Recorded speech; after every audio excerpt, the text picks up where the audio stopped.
Amen at amen. Hallelujah.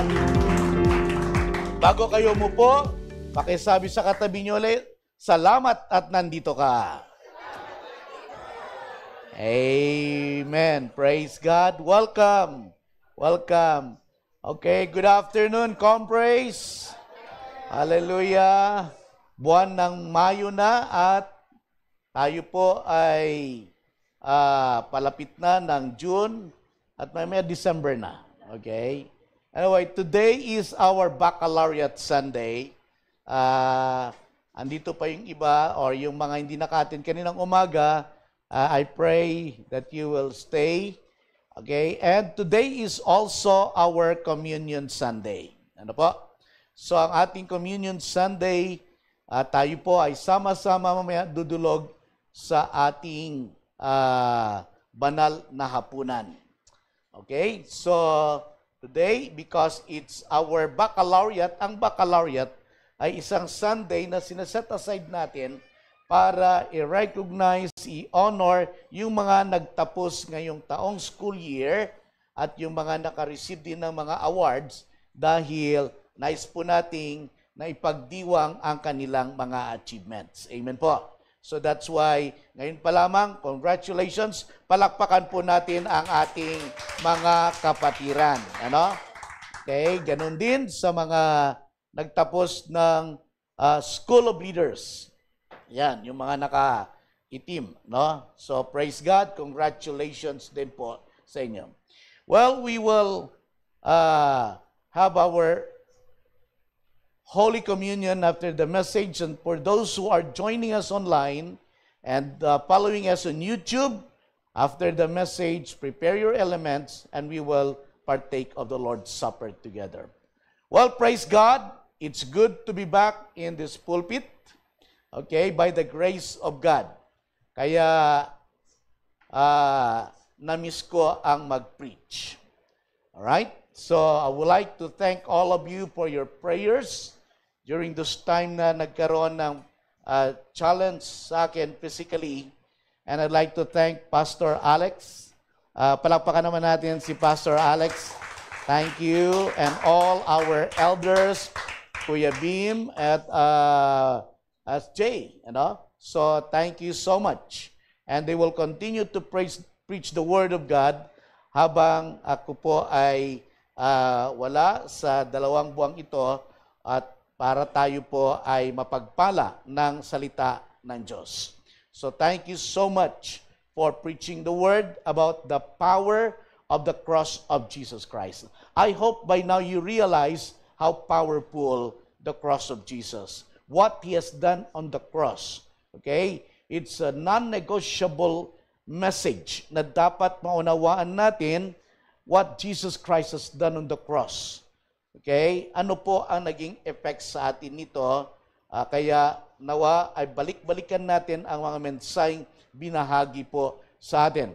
Okay? He reconciled us, He transformed us, He empowered us, and He gave us unity as a church, as a family together because of what Jesus Christ has done on the cross. Amen? Well, today we will start another series about living in the grace and favor of God. Living in the grace and favor of God, ang mamuhay sa biyaya at pabor ng Diyos. Actually, grace and favor is similar. Pareho naman yan, ano? Church, there is no other way to live that truly glorifies God but to live under His grace. Amen? So, yung ating buhay mananampalataya yan ay dahil sa biyaya ng Diyos. Tandaan mo, what we are now, what we have today because of the grace of God. Ano man ang narating natin, anumang mga pagpapala, dahil yan sa biyaya ng Diyos. Amen? Kung matutunan mong lumakad sa pabor, okay, at biyaya ng Diyos, I tell you, wherever you go, whatever is your situation, blessings will overtake you. Blessings will follow you. You know, you are highly favored. Pakisabi sa katabi mo nga, you are highly favored. Amen? Okay, say this to yourself. In Christ, everybody, in Christ, I am highly favored. I am deeply loved. I am greatly blessed. And I am totally accepted. You know, in the past months, we talk about the love. You are, deeply loved by the Lord. We talk about blessings. You are greatly blessed. So this month, let's talk about walking in the grace and favor of God. What is grace? Grace, simply God's unmerited favor. Ang pabor, okay, it is receiving, experiencing, and getting God's goodness that you don't deserve. Okay? Kasi hindi yan makukuha dahil sa galing mo, dahil sa husay mo. Yan po ang pabor ng Diyos ay nararanasan mo dahil sa kagandang loob lamang ng Diyos. Okay? For example, ganito. Ikaw ay naghahanap ng trabaho, nagpipray ka, nag-apply ka, pero parang sa qualification, hindi ka naman qualified. Okay? At ikaw yung pinaka-list among the applicants, pero nagulat ka, ikaw yung tinanggap. Aba, pabor ng Diyos yun. Amen? So, ikaw ay na-promote sa trabaho. Marami namang mga dapat i-promote. Favor ni Lord yan. Okay? Hindi yan dahil sa galing mo, kundi dahil sa biyaya ni Lord. Okay? Yung sa palagay mo, hindi ka makakasama sa camp, youth camp, dahil wala kang perang pag-contribute, dahil medyo, mahal, sabi mo. Pero may nag-sponsor sa iyo, nakasama ka, yan po ay pabor ng Diyos. Amen po ba? Pakitabi po nga yung katabi mo na youth, sabi mo, pabor ni Lord yon. Amen? Yung bang feeling mo, hindi mo deserve ang isang bagay, walang-wala ka, pero binibless ka ni Lord. Favor at grace ni Lord yon dahil sa biyaya niya. Amen? Church, this month, let's explore more about walking in God's favor. Okay? We will walk in the favor of God. Today, since it's our Baccalaureate Sunday, God has special message, especially to the graduates, to our YAs, to the youth. No, there is a message for you. And today's message is about God's grace to run your race. I want you to know that there is a specific race. There is a specific race. There's a specific assignment God designed for you. Okay? So what about the grace to run your race? What would you like us to understand about this? Unang-una, as you run your race, as you run your specific race, I want you to understand that grace begins with justification. Okay? Ito'y nagsisimula nung ikaw ay niligtas ng Diyos. Bagamat hindi karapat-dapat dahil tayo po ay makasalanan, all have sinned and fall short of the glory of God. But because of God's grace, tayo po ay pinatawad ng Diyos. Hindi dahil sa ating mga ginawa, hindi dahil sa ating mga kontribusyon, dahil yan sa biyaya ng Diyos. Church, Romans chapter 5 verse 1. Sabi dito, therefore, since we have been justified through faith, we have peace with God through our Lord Jesus Christ. Since we have been justified through faith, okay, we have peace with God through our Lord Jesus Christ. In Tagalog, kaya ngayong itinituring na tayong matuwid dahil sa pananampalataya natin sa ating Panginoong Hesus, mayroon na tayong magandang relasyon sa Diyos. Justified is God's act, God's way of inviting us to have relationship with Him. Remember, because all have sinned and we fall short of the glory of God, and the wages of sin is death, separation from God, God made a way. He sent Jesus Christ for us to be reconciled back to God. Amen? So meaning, ano po ang justification?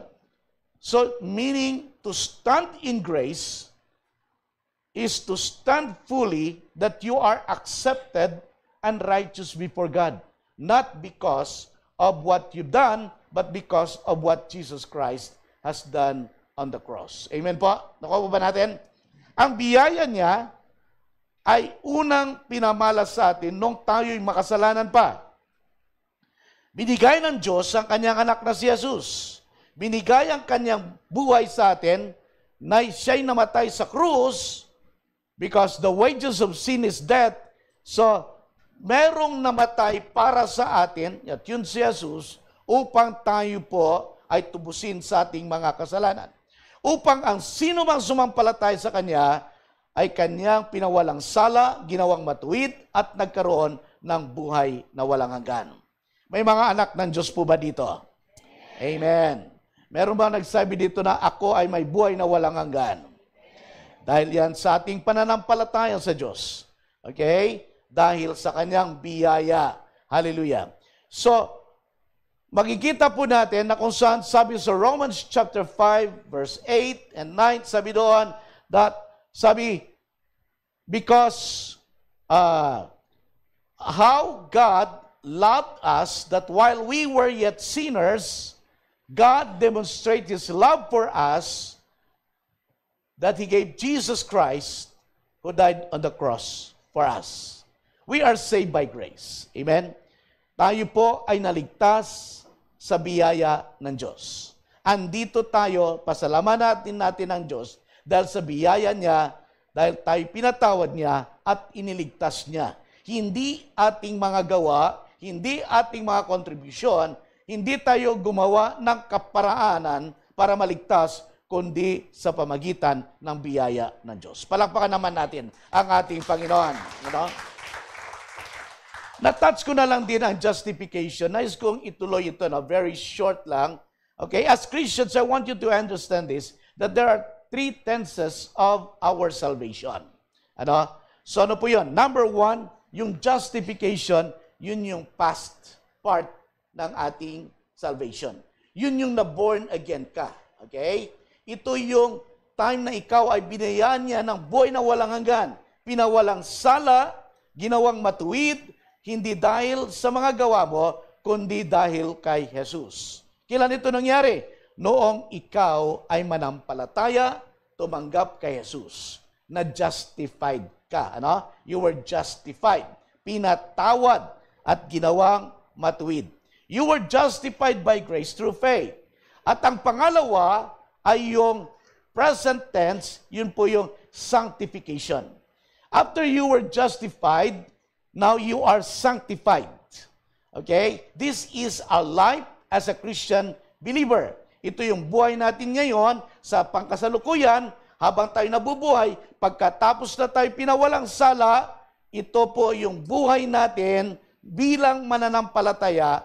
Ito pa rin ay sa biyaya ng Diyos. I tell you, after you were justified without Christ, without His grace, you cannot live as a holy person.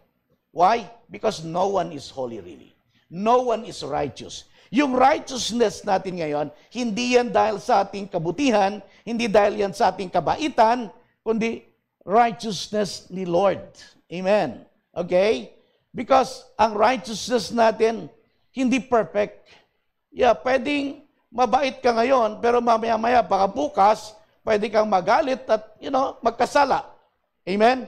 So that's not the kind of righteousness. Yung righteousness na sinasabi natin is God's righteousness. Because we cannot be righteous on our own. Hindi natin kayang maging matuwid kung tayo lang. Kaya ang lakad pananampalataya pa rin natin ay sa biyaya ng Diyos. It's still under grace and under the favor of the Lord. Amen? So, lumakad ka sang-ayon sa kalooban ng Diyos sa biyaya ng ating Panginoon. Only by grace. And the future tense is what we call glorification. Amen. So future na yon. After ng buhay natin dito sa lupa, okay, be assured that there is such a glorification part ng ating salvation.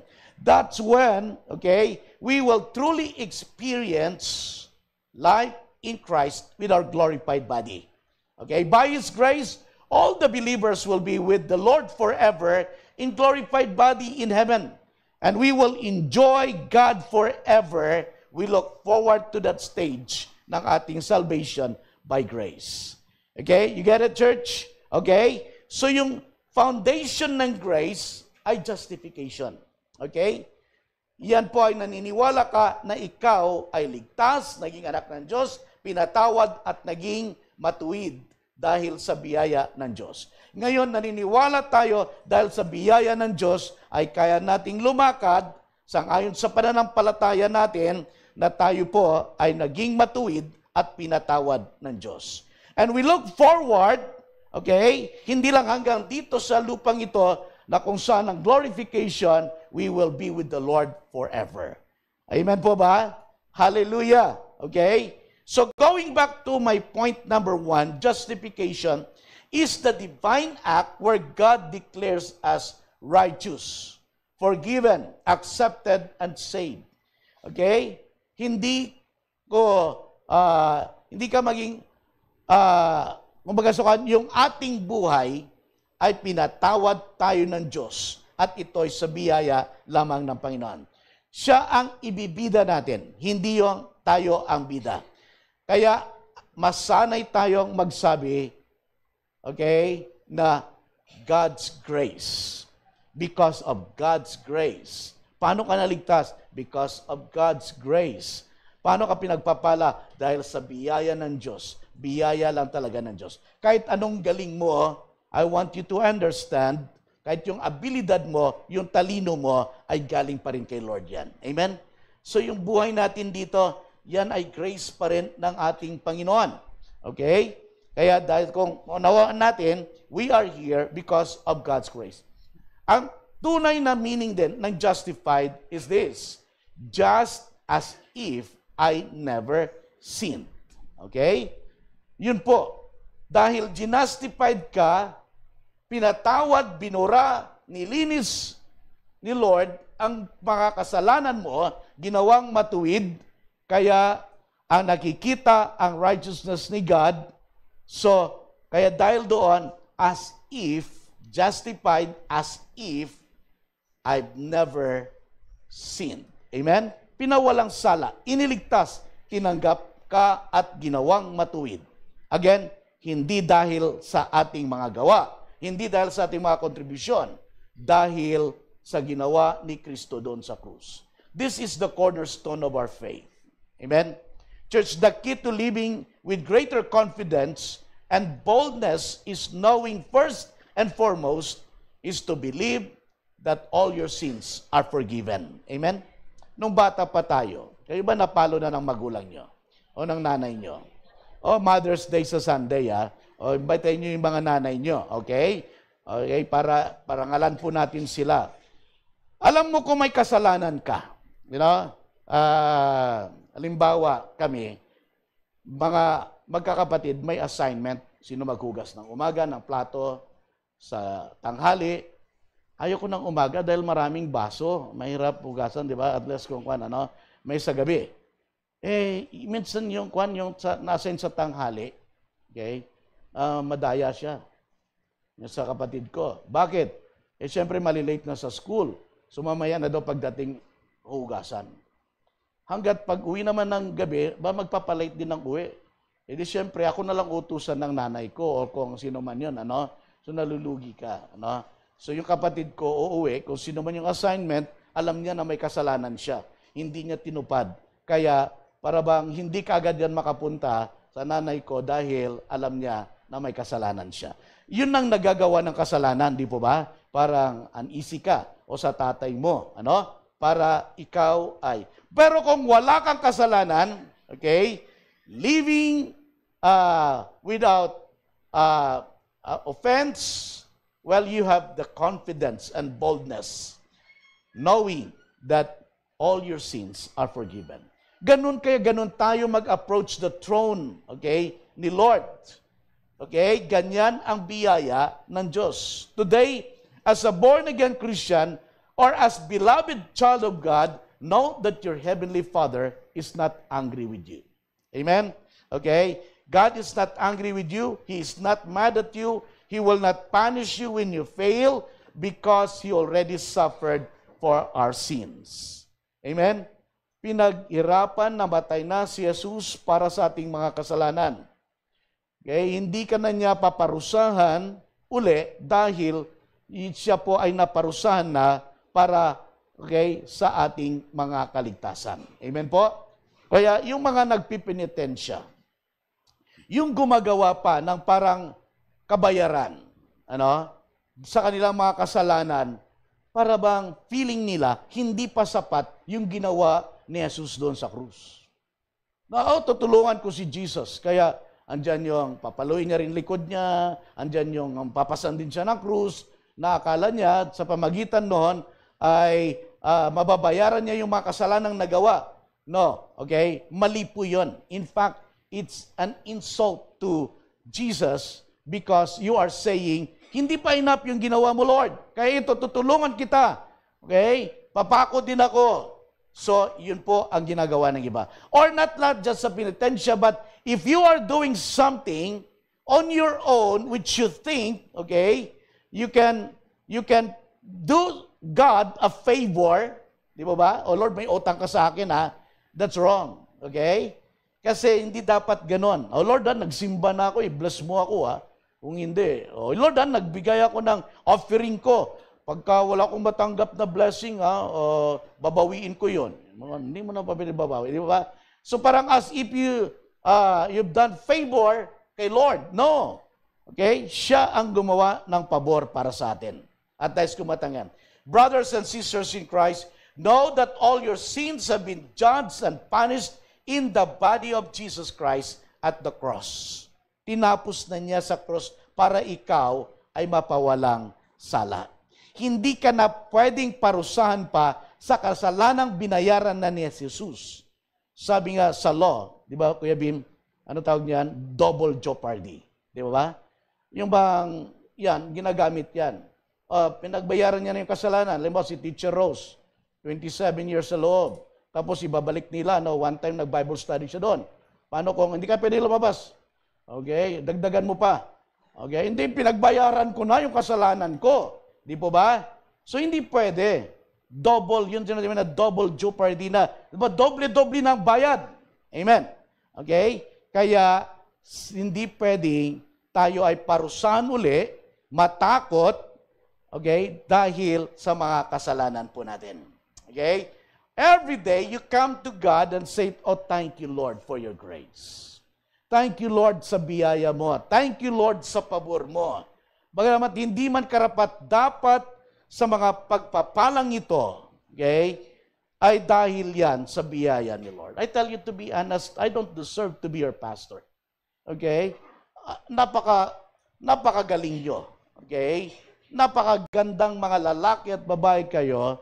Okay? I don't deserve. It's only by the grace of God. Amen, church? Any one of us, even as a cell leader, it's by God's grace. Okay, standing here, okay, worship leading, okay, or doing anything, grace ni Lord yan. Amen.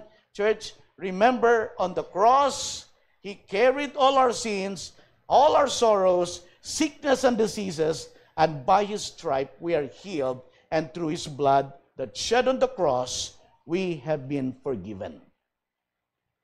That's because of grace. You know what? There are many believers today, mga Christians, still battling guilt, okay? Natatakot, fear, and condemnation because they are not sure and confident that all their sins have been forgiven once and for all. Amen? They live being sin-conscious, kaya they don't have the freedom and the confidence to serve and worship God. Church, again, by faith, pinatawad na tayo ng Panginoon dahil sa Kanyang biyaya. Amen po, church? Lakaran mo yan. Okay? When the enemy comes to you and accused you of your sins, okay, balikan niya yung mga kasalanan mo, serve ka, ganito naman yung nakaraan mo. Okay? You say boldly to the enemy, by God's grace, I'm forgiven and made righteous because of what Jesus Christ has done. Go away. Amen. I want to serve my Lord. Amen, church? Amen. Okay, so the enemy will try to kanyo kasi, marami akong maririnig, sabi niya, hindi pa ako ready sa sarili ko eh. Bakit? Alam mo naman, marami pa akong mga struggles eh. Okay? Madalas nyo naririnig yan, ayusin ko muna buhay ko. Okay? As if ikaw makaayos ng buhay mo, hindi si Lord. Yung mga ganun, may mga gagawin pa ako, may mga priorities pa ako. So, hindi si Lord ang priorities mo. Kaya excuse nila yon, so not to serve. Okay? Church, Jesus Christ paid everything for you. Amen? It's the enemy that is disturbing you. Okay? It's the enemy hindering you. Now, if you know justification, you have been justified. Ikaw ay iniligtas, tinawag, ginawang matuwid, pinatawad, ginawang anak niya, and you are part of God's family. Amen, church? Many Christians today, they inadvertently hide from God when they fail, instead of coming boldly to His throne of grace to obtain mercy and find grace to help them. Hebrews chapter 4, verse 16. So let us come boldly to the throne of our gracious God. There we will receive His mercy, and we will find grace to help us when we need it most. Let us come boldly to the throne of our gracious God. Why? Because there we will receive His mercy. We will find grace to help us when we need it most. Kapatid, kailan kayo nagpapa-car wash? Pag malinis at makintab ang sasakyan mo? Hindi. Pag alam mo, marumi. Di ba ba? Sabi ko kayo umaga, kailan kayo magpapa-cleaning ng ngipin mo sa Grabador Dental Clinic? Okay? Siyempre, pag alam mo na may mga tartar ka na at saka medyo matagal ka na nagpa-prophylaxis. Di ba ba? Okay? Kaya, kailangan mo. Sabi ng isang kakilala ko, gusto ko sana magpalinis kila Doc Rolly. Bakit? Nakakaya. Bakit? Baka makita niya yung mga nicotine kung noon pa naman yan, dapat tanggalin. Sabi ko, di syempre kailangan tanggalin. So, kaya, syempre, kung ganun yung attitude, ganun din like sa spiritual life natin, parang gusto ko sana maging Christian Okay? Dumulog kay Lord. Pero nakakaya na ang dami kong kasalanan. Walang daming kasalanan na hindi kayang patawarin ng Diyos. Amen? Walang buhay o anumang mga ginawa mo, okay, na hindi kayang patawarin, linisin ng Diyos. Okay? Binuhos niya ang lahat ng kanyang buhay para sa kaligtasan ng bawat isa. Gaano man kasama ang tao, gaano man karami kalalim ang kasalanan mo, walang malalim na kasalanan na hindi kayang abutin ng biyaya ng Diyos. Amen, church? Kaya, pasalamatan natin ng Diyos sa kanyang biyaya. Today, as we honor our graduates and awardees, this truth resonates deeply. Yes, you have labored. Listen here, mga graduates. You have labored, persevered, and reached milestone worthy of celebration, and we rejoice with you. Yet may I remind you that the greatest standing you have is not your achievements, but your identity in Jesus, or your relationship with Jesus. Some of your classmates, they don't have that personal relationship. Praise God, nakilala mo ang Panginoon. Yan palang lamang ka na. Amen po ba? And then, you come to God thanking Him for that wonderful relationship. Why? Because of the grace of God. Okay? So, yes, degrees, medals, and recognition are important, but they are not your ultimate qualification. Okay? Para you strive hard to study, to earn this degree, and to earn medals, etc., for you to feel accepted by the society or for your friends. Okay? Di ba? May mga taong ganun Yung dadalhin nila talaga, ginagawa nila lahat para, accepted sila. So, church, being accepted by the Lord is already enough. Amen? Yan po, you stand in grace because Jesus has justified you. Kaya lagi nating tatandaan, first, always remember and thank God by grace that you are forgiven, blessed, and saved. Sabi let me quote this for the graduates. Your education is a dress rehearsal for life that is yours to lead. Sabi ni Nora Ephron. Okay? It's a dress rehearsal for life that is yours to lead. Okay? By God's grace, okay? But God's grace is your foundation for eternity. Again, church, sabi ni William Temple, the only thing of my very own which I contribute to my redemption is the sin from which I need to be redeemed. Totoo, no? Di ba? Para bang wala kang kinontribute sa redemptive work ni Christ, kundi yung kasalanan mo. Okay? Katama nga naman. You cannot redeem yourself. You cannot save yourself. You need, okay, Jesus Christ through His finished work on the cross for you to be redeemed. Biyaya pa rin ni Lord. Kaya nung contribution mo, yung kasalanan ko, kaya pumunta sa krus si Jesus. Yun po. So praise God. Kasi if someone say, wala akong kasalanan, mabuting tao ako, bakit ko kailangan ng tagapagligtas o bakit kailangan kong kapatawaran? Hindi ko kailangan ng banal na dugo ni Kristo. Mabait naman ako, wala akong malaking kasalanan. Okay? So, pero, all have sinned. Hindi ka pa pinanganak, may kasalanan ka na. Because we inherited the sin of Adam. Okay? So, mga kapatid, meron tayong kasalanan, kaya dapat tayo ay mapatawad.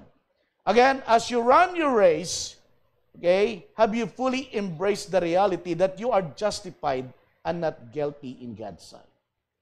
Number 2, as you run your race, grace brings peace with God. Okay? Alam mo, grace brings peace with God. Sabi ulit sa Romans chapter 5 verse 1b, we have peace with God through our Lord Jesus Christ. You know, we were once enemies of God because of our sin. But because of what Jesus Christ has done on the cross, we have peace with God. We were reconciled with God through our faith in Jesus Christ. Sabi sa Isaiah 53:5, He was pierced for our transgressions, He was crushed for our iniquities, the punishment that brought us peace was on Him, and by His wounds we are healed. Justification is not only forgives our sins, but also establishes peace with God. Like, for example, restored relationship where hostility is replaced by harmony. For our graduates, listen, young people, as you step into uncertain futures, this peace is your anchor. Okay? Career paths, financial pressures, or life's unexpected turns cannot shake this unbreakable relationship with God. By God's grace, you have the confidence to pursue God's plan for your life, knowing that you have peace with God. Amen? Tandaan niyo ito, church, mga magulang, in seasons of anxiety, okay? In seasons na andyan na si Judith, yung mga ganon, ano? In seasons of lack, of sickness, of regret, or fear, this peace guards your heart and mind. Amen? Philippians 4:6. Sa panahong walang-wala ka, kapos, may mga problema, takot, pangamba, ang kapayapaan na mula sa Diyos dahil sa pananampalataya mo kay Jesus, ang inyong sandalan. Amen. Doon ka nakasandal. Doon ka umasa na magkaroon ng kapayapaan. Okay? Hindi lang panandali ang kapayapaan, ito'y permanent. It is not fleeting. It is a permanent position in Christ no circumstance can sever this peace because it is based on God's unchanging love, not our changing situation. Amen, church? Sabi nga ni John MacArthur, peace with God is the foundation of all other peace. Amen? Okay? Kung walang peace with God. Kaya nga, tingnan mo, no? Yung sa Mindanao, palagi na lang, pistok. Ganun, ano? Minsan tinanong, kumusta ang peace and order sa Mindanao? Sabi niya, maraming order, kulang ng peace. Para bang peace and order pala yun. Maraming fish. Okay? Kaya, peace. Church, the first fruit of justification is peace with God. When you know you are justified, okay, forgiven, made righteous, you have peace with God. Amen, church? Not just a feeling, but a restored relationship with God. Let the assurance of peace with God silence every inner turmoil. Okay? Kaya hindi nagsasucceed ang mga ibang mga peace negotiation, mamaya away na naman, gera na naman, because they don't have the right foundation, which is peace with God. Amen, church? Okay? Kaya ganun din sa ating mga relationship, mamaya mag-aaway-away na naman, maggugulo naman, because we don't have the foundation, the foundational peace, that is the peace of God. Are you walking daily in the peace that justification brings? Hindi, kanto ko nga, ng umaga, alam niyo, itong buwan ng April, ay talagang nagkaroon ako ng tinatawag na, okay, na pain or physical challenge. Nagkaroon ako ng, what happened, medyo nag-shoot up ang aking sugar, namaga ang aking paa, at dahil doon, nagkaroon ng parang, ang tawag nun, parang nagkaroon ng water, ano nga yung parang napaltos, tapos nagyan ng tubig, ano? Anyway, yun na yun, ano? So anyway, pag medyas ko, nabasag yon. Pag dahil medyas, sama yung balat. Sama ng balat, di syempre nagkasugat. Agad lumaki yung sugat because I found out na medyo mataas ang sugar. Okay? So dahil doon, so therapy, and I thank God for Sister Mirna, for Bea. I'm so blessed with their, for accommodating me. Palakpakan naman natin sa kanilang kindness, Tree of Life. Okay, inalagaan ako ni Sister Mirna for 10 days sa kanila para pakainin ng gulay. Ang sarap pala pag kahit gulay, no? Kinakain mo araw-araw. O tingnan mo, kung na ako, medium na ako. Kaya anyway, so dahil doon, na-neutralize ni Tita Mirna ang aking sugar. All throughout my stay there, and then, pati aking blood pressure. Parang blood pressure ng binata, oh. Okay, 120/80, 120/70. There was never na nag-130 during the duration ng lahat ng check-up ko. Ano? So my blood sugar was 6.1, 6.2, 6.4 na normalized talaga. Pero yung HbA1c, ano ba yun? Tama ba yung sinabi ko? Yung 3 months, mataas pala. It's just like close to 8. So ganun pala ako ka-sweet kay Hazel nung time na yon in the last 3 months. Ano? Okay? Because probably, I'm not aware. Alam ko na sa border high naman ako, yun pala, I just learned about that na medyo pagka may sugat at mataas ang sugar, mahirap pala mag-heal. Ano? So that's why I'm continuing. Sister Mirna, thank you. Hanggang ngayon, pinagpatuloy ko pa rin because until it's not fully healed. Sana maging lifestyle ko yon para we'll see. Pagka nagpa-check ako ng 3 months ko uli, okay, hanggang pagbalik. So, ako po. But anyway, while they're in the emergency room, dahil tatanggalin yung mga tissues, yung mga, kasi kwan actually, no? Nag-dry up siya pero hindi totally. Sa paligid, hindi merong pain. At yun yung shooting pain that I cannot study. I praise God, I thank God for Pastor Alex offer always. Now, if you can't make it pa, I can handle it the Sunday again. So, I try to study, pero talagang masakit. Ano? Pwede ko mag-study nakahiga. Ganon, nakasulat. Hindi naman pwede. Ano? Mga ganon. Kaya, I praise God for the offer of Pastor Alex and some elders here. So diniretso ako sa emergency room. Sabi ko, emergency ba yung sa akin? Sabi ko, ba't dito ako dinala? Okay, papakuan tayo ang tawag nito, papa-confine. Okay, akala ko diretso sa room kaagad. Doon sa pinagpraktisan yung hanap ng si veins ko eh. Yung ganyan yung nililiko pa, pati mga karayom. Wala pa rin sir, gano'n, ano. So nakatatlong beses ako, sabi ko, ayoko na. Takot na ako kasi sakit Oo. I've been hospitalized many times na major operation ako ng aking hip replacement 2009. Parang wala akong malaalang ganong trauma, Ngayon. Sa totoo lang, doon sa Tree of Life, yung nurse nila doon ang galing, one shoot lang, Hindi nga, si Rika ba yun? Oo. So, kahit si Kwan din. Dito.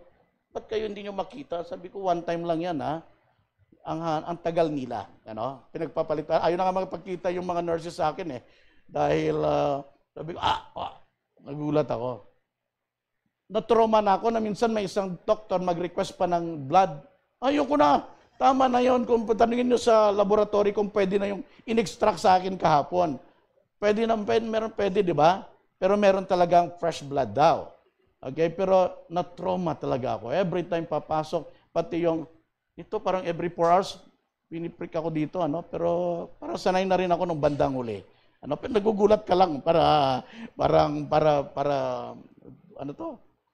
tusukin, But praise God. But really, I thank God kung gusto niyo mag-lose ng weight, maging gwapo katulad ko, talk to Sister Mirna, the Tree of Life. Okay, palakpakan nga po natin, Okay. Thank you, Sister Mirna. Thank you, Bea, and the family. Praise God, because that prepared me actually for my foot operation. Okay? Actually, naman sila. All, what you call markers are good. Ask Hazel. Okay? Ibig sabihin, blood sugar, actually, during the time na I was in the hospital, wala na akong metformin. Well, try. Pero may naka-ready sa room namin na, yung pinutusok? Insulin na lang. Sabi ko, ayoko mag-insulin na magsimula. Ganon. Mas madaling lumunok, Yung mga ganon. Pero, tinry nila na don't try it. Okay? Don't take metformin. Okay? Before operation and after. Normal pa rin. Okay? So, hindi nagamit yung kwan. Pero now that I'm out of the hospital, of course, for for maintenance, binalik ako doon sa metformin. So, yun lang po. Isa lang naman. So, praise God. I hope that I can maintain that. But praise God dahil sa kagandang loob ng Diyos. Well, praise God, it's not fully healed yet. Okay? And may dala pa rin si Hazel na mga dressing, na mga bandage, kasi pagpatuloy niya pa rin na mag-dressing. Kaya, okay, pwede nang bigyan si Hazel ng certification na isang nurse. Kasi ang galing niya na mag-dressing, talagang kuwang-kuwa niya. But anyway, I'm so happy. Please pray for us because we'll be traveling tomorrow morning, early morning at 5 o'clock yata, to visit Nika in Toronto. And I pray that you will pray for us. And I'd like to take this opportunity to thank you, church. Palakpakan naman natin ang ating mga sarili. Okay. I thank God for our elders. They made me cry a while ago because I can see their concern, love, generous heart for us. And I really thank God for this church. I am so blessed God has surrounded me with wonderful people who loves their pastor so much. At ang sarap magpastor pag ganon ang mga elders mo. Amen? Gusto niyo magpastor? Okay, kausapin niyo lang ang mga elders. Anyway, praise God. Thank you. So, mga kapatid, while there in the hospital, mas kinabahan ako ngayon kaysa nung inoperahan ako sa hips ko. Yun, major. Ilang oras akong opera? 4 na oras yata, ano? At saka tulog talaga ako. Ito parang sinidate lang ako na para tapos half lang yung namagkuan dito, ano? Dito lang ako in-injectionan, hindi sa likod. So, dahil doon, nagkaroon ng magandang result, ano? And so, I thank God. Pero while there, lalo nung dinadala ka na sa operating room, nakikita mo mga butiki sa ceiling, no? Kasi siyempre, nakahiga ka yan, no? Sabi ko, akala ko ang operasyon nito, ganunin ko lang pa ako. O, Dok, okay na? Tapos na. Kasi, yung pala pinatulog din ako. Operating room din pala talaga. Oo, kasi dulo lang ng pa ako eh. Pwede ko naman ganunin. Ano? Pero normal pa rin pala. Ano? Nakagown ka lang, etc.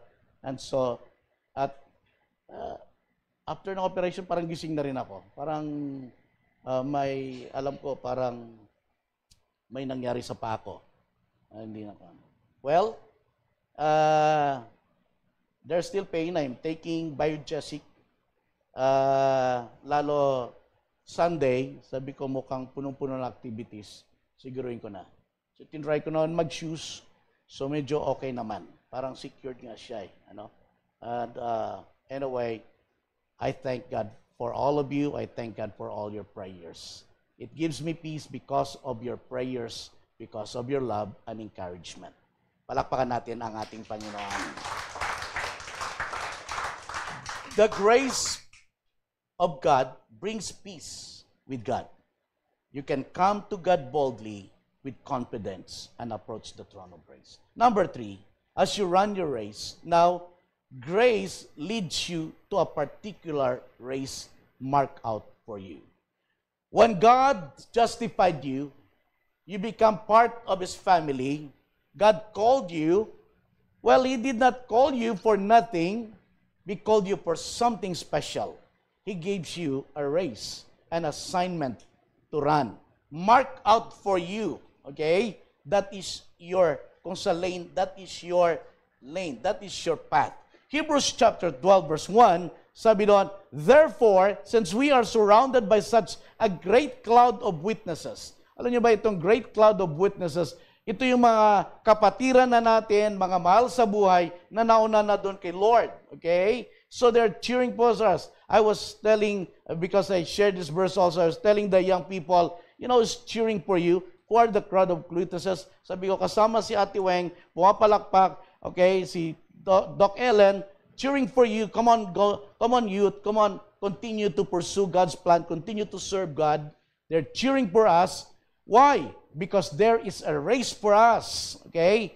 So, let us throw off everything that hinders and the sin that so easily entangles, and let us run with perseverance. Run with perseverance the race marked out for us. There is a race marked out for us, for each one of us. Because you are justified by grace, grace brings peace with God. That's the foundation that as we pursue God's plan, now grace leads you to your particular assignment. There is really an assignment for you, and that is also by the grace of God. Amen, church? Yung college mga graduate, as you seek God's direction, as you seek your career path, God will lead you. For those who are graduating or graduated sa senior high, as you choose your college degree, and that will lead you to your career path, you know, God will direct you. Church, graduates, by grace, God called you and has a particular race and path marked out for you. Do you believe that, church? Amen. Can I hear amen? Naniwala ba kayo na merong takbuhin inilaan ang Diyos para sa inyo? Amen. Na kayo lang ang pwedeng gumawa niyan. Okay? And as you obey Him, on that path are good works. On that path is provision. On that path is anointing to do, okay, that assignment. On that path is blessings without sorrow. On that path is favor. On that path is unusual grace, the supernatural ability to do what God has ordained you to do. Amen? Okay? When I obeyed God to pastor, or as a pastor to pastor His church, okay, along with that, He has already ordained provisions, good health. He has already ordained anointing, because on my own, I cannot do it.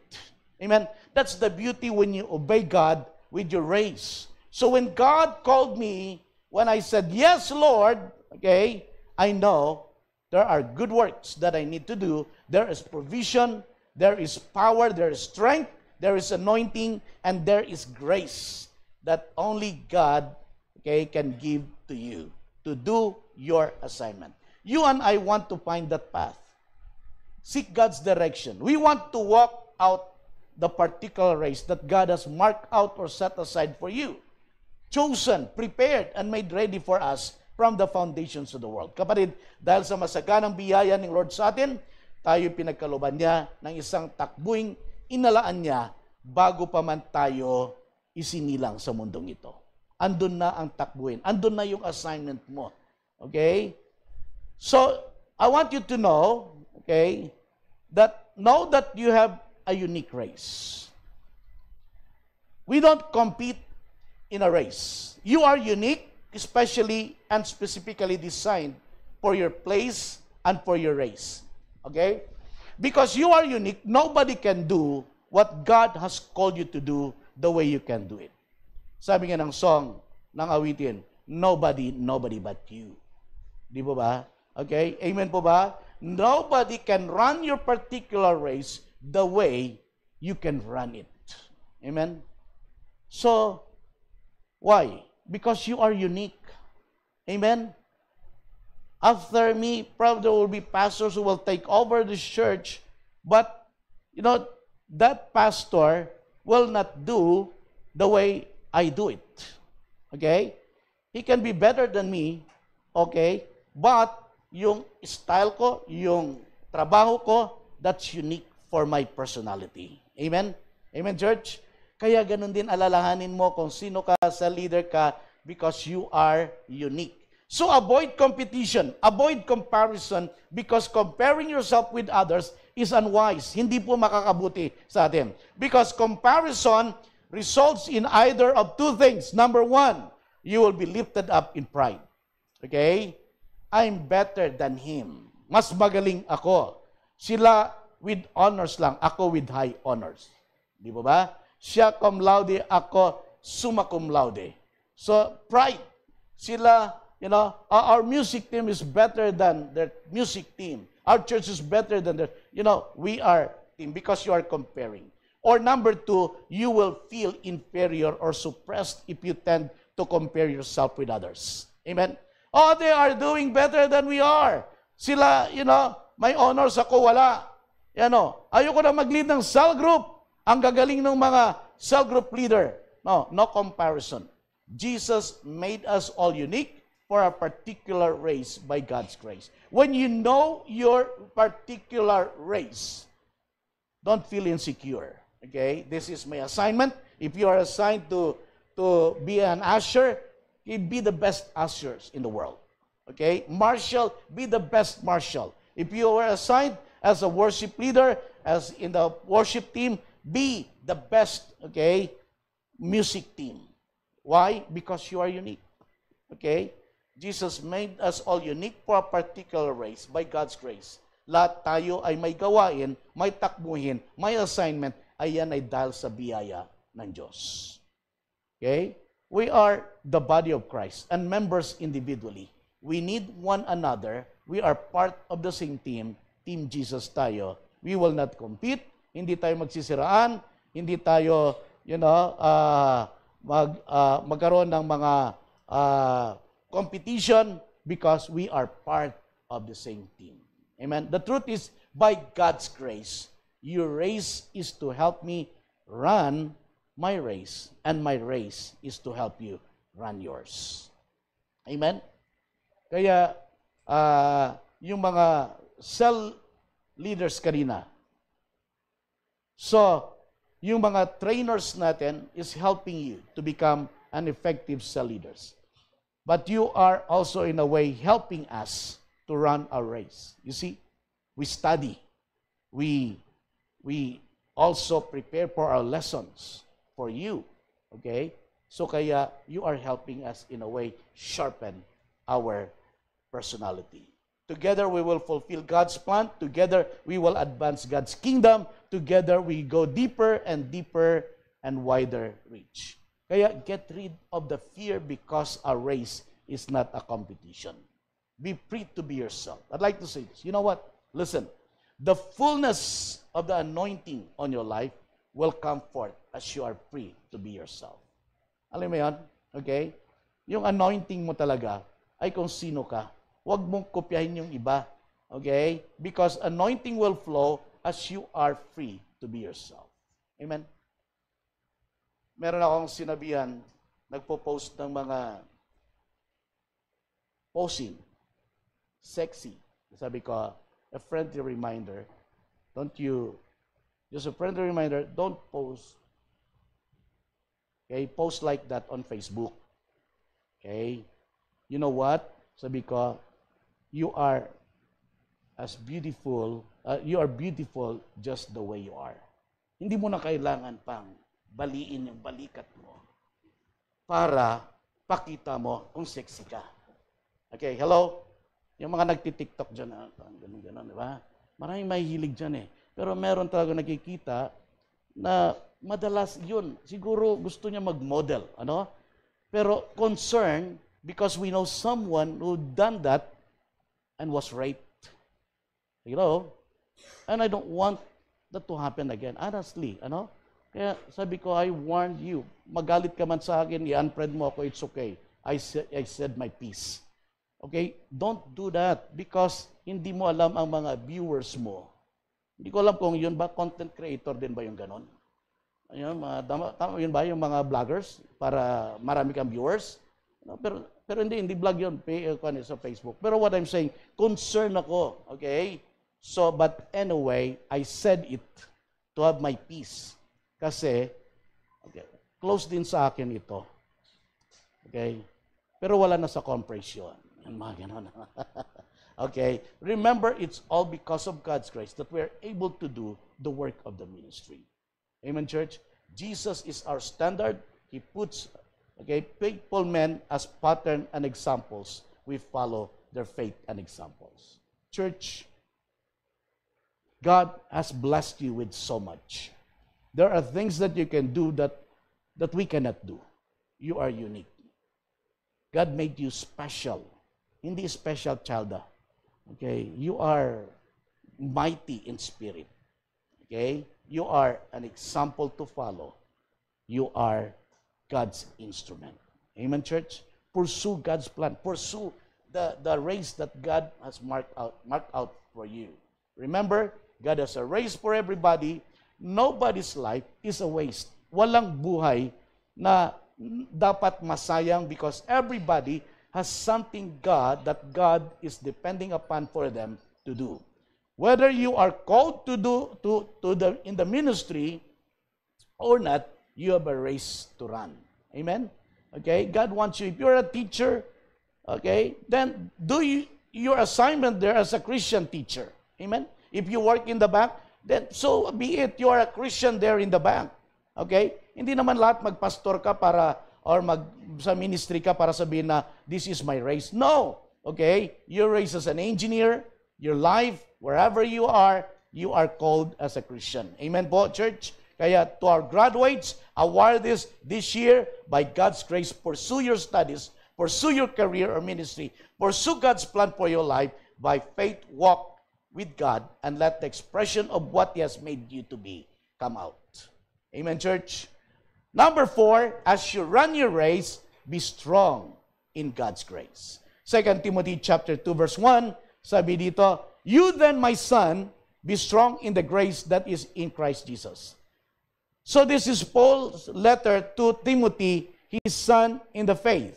Anak niya yan sa pananampalataya. Kaya sabi niya, you then, my son, Timothy is a young pastor here, you then, my son, Timothy, be strong in the grace that is in Christ Jesus. Church, graduates, my advice, be strong in God's grace because your race is a supernatural race. Itong takbuhin natin na inanda ng Diyos ay hindi ito parang wala lang, ano? No, it is an important race. My friend, your race, your assignment is supernatural.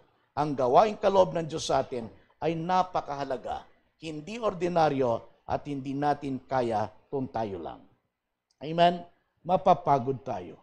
Alam niyo, maraming magagaling sa school, sa seminary, and I learned a lot of this testimony.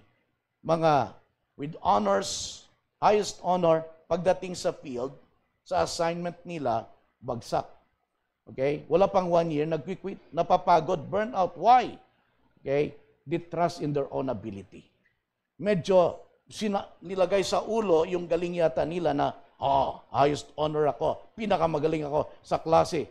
Okay? Para bang, mamaya, sinungay lang ng isang miyembro o di kaya ng diablo, natakot na. Sabi pa ng isang testimony, sabi niya, you were assigned in this, and then may mga manifestation, demonic manifestation. Sabi niya, hindi ko na pag-aralan to, ano pa gagawin? Okay, kahit anong sabi niya kasi sigaw, in Jesus' name, in Jesus' name. Okay, wala pa ring dating. Ano? Why? Because he depended on his own ability. Sabi sa Zechariah 4:6, sabi dito, not by might, nor by power, but by my spirit, says the Lord. Don't take for granted the work or assignment God has entrusted to you. Don't take it lightly. Don't depend on yourself, but by God's grace, be faithful. Ask the Holy Spirit to lead you. Again, church, be strong in the grace of God.